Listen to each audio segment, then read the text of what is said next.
ហើយការដែលយើងជ្រើសរើសប្រព័ន្ធការគ្រប់គ្រងអ្នកជំងឺតាមប្រព័ន្ធ digital នេះដែលយើងសម្រាប់ចាត់ជ្រើសរើសយកក្រុមហ៊ុនពេទ្យយើងនេះគឺដោយសារប្រព័ន្ធពេទ្យយើងមានសមាសភាពគ្រប់គ្រាន់នៅក្នុងការគ្រប់គ្រងមន្ទីរពេទ្យទាំងមូលយើងអនុវត្តនេះគឺមានប្រយោជន៍ទៅលើ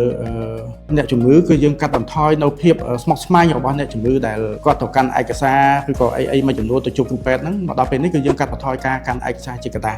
សម្រាប់ពួកគាត់ទៀតហើយសម្រាប់ការងាររបស់គ្រូពេទ្យគឺមានភាពលឿនជាងមុនរហ័សជាងមុននៅក្នុងការពិនិត្យព្យាបាលអ្នកជំងឺក៏ដូចជាការឆែកមើលប្រវត្តិអ្នកជំងឺផងដែរបាទសូមជម្រាបសួរខ្ញុំបាទវិជ្ជបណ្ឌិតហេងធីជាប្រធានមន្ទីរពេទ្យបង្អែកអង្គការដែលយើងអនុវត្តប្រព័ន្ធ EMR ដែលយើងជ្រើសរើសយកក្រុមហ៊ុនពេទ្យយើងនេះគឺដោយសារមានភាពពេញលេញនៅក្នុងការអនុវត្តសម្រាប់ការគ្រប់គ្រងមន្ទីរពេទ្យទាំងមូលការដែលយើងអនុវត្តនេះគឺមានប្រយោជន៍ទៅលើអ្នកជំងឺគឺយើងកាត់បន្ថយនៅភាពស្មុគស្មាញរបស់អ្នកជំងឺដែលគាត់ទៅកាន់ឯកសារឬក៏អីមួយចំនួនទៅជួបគ្រូពេទ្យហ្នឹងមកដល់ពេលនេះគឺយើងកាត់បន្ថយការកាន់ឯកសារជាកត្តាសម្រាប់ពួកគាត់ទៀតហើយសម្រាប់ការងាររបស់គ្រូពេទ្យគឺមានភាពលឿនជាងមុនរហ័សជាងមុននៅក្នុងការពិនិត្យព្យាបាលអ្នកជំងឺក៏ដូចជាការឆែកមើលប្រវត្តិអ្នកជំងឺផងដែរឧទាហរណ៍ថាអ្នកជំងឺត្រូវការថតកាមេរ៉ាស្មី X ត្រូវការជួសឈាមឬក៏ត្រូវការមើលអេកូឬក៏ការគ្រប់គ្រងផ្សេងៗទៀតគឺគ្រូពេទ្យស្នើសុំនៅក្នុងប្រព័ន្ធហើយគឺផ្នែកដែលពាក់ព័ន្ធទាំងអស់នោះគឺយើងគាត់អាចមើលឃើញព័ត៌មានហ្នឹងភ្លាមតែម្ដងចឹងគាត់អាចដឹងថា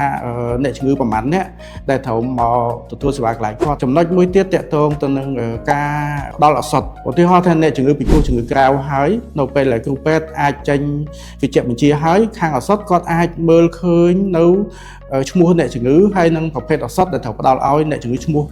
កឈ្មោះខនឹងហើយស្រេចអញ្ចឹងនៅពេលដែលគាត់ឃើញព័ត៌មានហើយគាត់អាចរៀបចំថ្នាំរៀបចំ label អីសម្រាប់បិទទុកជាមុនហើយស្រេចអញ្ចឹងនៅពេលដែលអ្នកជំងឺនឹងទៅដល់កន្លែងបញ្ចុះបើកថ្នាំគឺគាត់អាចឃើញនៅព័ត៌មានរបស់អ្នកជំងឺនឹងហើយផ្ដល់ថ្នាំឲ្យអ្នកជំងឺតែម្ដងអញ្ចឹងចំណុចនេះគឺមិនចាំបាច់ឲ្យអ្នកជំងឺនៅរងចាំយូរទេគឺយើងត្រៀមលក្ខណៈជាមុននៅក្នុងការផ្ដល់ឱសថជូនគាត់រួចហើយសម្រាប់មន្ទីរពេទ្យគឺយើងអាចគ្រប់គ្រងនៅបានប្រព័ន្ធរបាយការណ៍ប្រព័ន្ធគ្រប់គ្រងហិរញ្ញវត្ថុហើយនឹងការ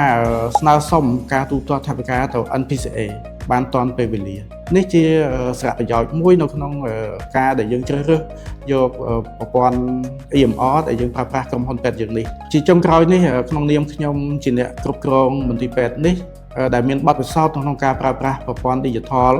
EMR ដែលយើងជ្រើសរើសយកក្រុមហ៊ុនពេទ្យយើងនេះសំណូមពរសុំមន្ទីរពេទ្យផ្សេងៗទៀត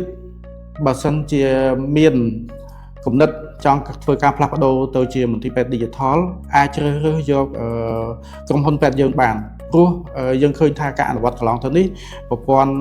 Digital ដែលដំណើរការដោយក្រុមហ៊ុនពេទ្យយើងនេះមានភាពរលូននិងភាពជឿជាក់ទុកចិត្តបាន